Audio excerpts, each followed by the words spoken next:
Welcome to what's going to be a fun few-minute conversation here. The herd has definitely spoken. We're excited to have a man who has many talents, which we'll get into briefly. But I guess I could call you a YouTuber, but that's not really fair to call you that. You're Army sniper. You're a man who has then launched a fishing rod, which became the best-selling fishing rod in Cabela's. You launched a bait company, which has now become the #1 selling bait company in the world. You have a really successful T-shirt and merchandise line of business. And oh, by the way, you turn over storage units that have been abandoned now as well. So, Rob Terkla, how the hell do you do it all? I don't know. When you list it out like that, I don't know how the hell I've done it. I don't know. Luck. Lots of luck. Lots of luck. Lots of luck. Yeah, I'm sure luck has played a part of it. I mean, you've told me some stories where you frankly probably made some bad decisions and had things turn out pretty well for you, right? Yeah. What do you think is the luckiest moment you've had when you look back on your journey? Because I know there's been a lot of them. My investment into UMG for $17,000 that I should never have made because I didn't know what I was doing. And I didn't have the money. I had to get a loan for it. So I got an unsecured loan for $17,000 to buy a piece of a company. I didn't know what the hell I was doing. So and the company, they needed the money because they were in trouble, right? I mean, this is a distressed company too. Yeah, they were. I didn't understand that. They're like they owed money on a Halo tournament they had done in like 2012 or 2013. They still hadn't paid it out. So I was like, I think they owed $10,000 towards that. So $10,000 of that money actually went towards paying people. So I guess I bought 25% of the company for $7,500. Which is crazy. And you just had a good gut feel about it. So for people who don't know, UMG is a gaming tournament. So like an esports gaming tournament host. Yeah. And this was what? I mean, this was 7-8 years ago. Six, 7 years. Yeah, 6, 7, almost 7 years ago. Yeah. That's crazy. So you said, yeah, hey, I'm someone who's never run anything related to the gaming. Let me go take out a loan because I don't have very much money and save this company, and somehow it turned out. Yeah, when you say it like that, it sounds stupid. It just sounds stupid. It sounds dumb. Like I'm looking back on it, like, what was I thinking? Like I wasn't thinking. I was like, I can make a couple $100 payment a month on this thing and be good. Maybe it'll pan out, maybe it won't. Well, one of the things that I found, and you definitely fit this bill, is that really successful people don't necessarily, play life from the middle of the fairway. It's not, let me do the safe, easy thing. It's let me go 110% after something because I really, really believe in it, right? Yeah.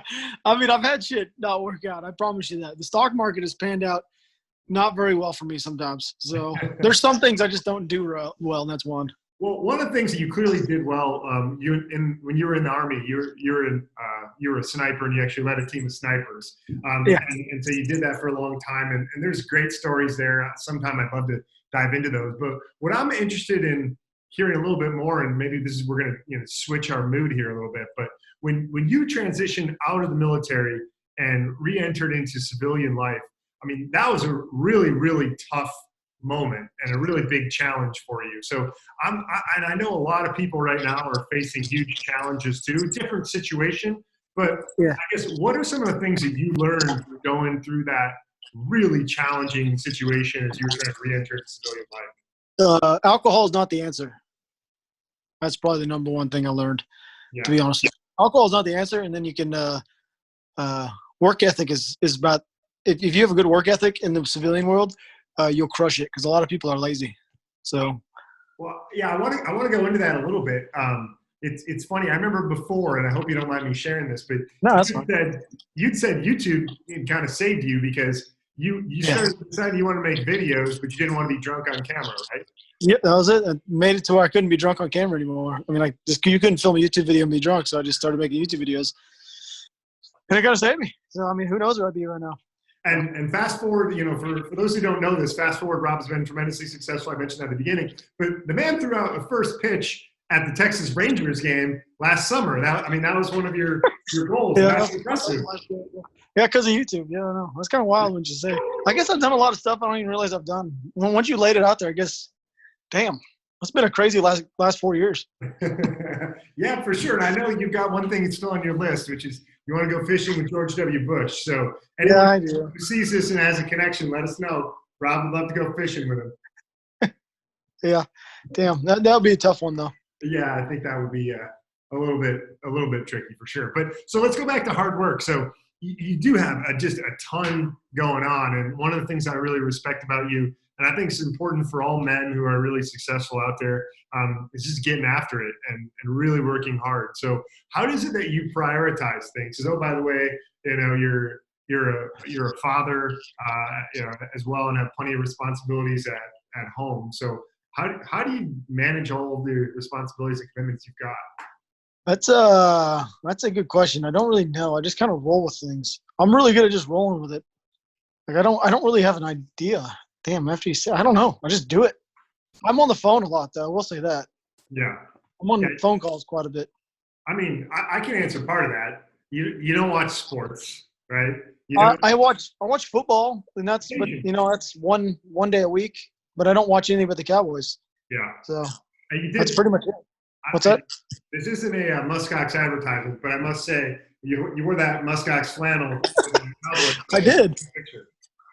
The flannels are they're the best, but now it's coming into summertime, so it's not really flannel season anymore. No. Actually, for you it is. You're flannel 24/7. Yeah, that's true. I'm in Michigan. You're in Texas. That's the difference. Yeah. That's the difference. It was 91 here today. So here's a question for you. So I know so many people out there want to start their own business. They want to get after it. They want to start something new. But in my opinion, there's a lot of what I call entrepreneurs. And I don't say that to be a jerk, because that's the first step, is really like understanding what you want. And man, when you find out why you were born into this earth and what is it you want to do, that's a big moment. And if you really have that, that's where it starts. But a lot of people get stuck sort of as an entrepreneur, as opposed to really getting out and getting something going where they can work for themselves. Why do you think that's the case?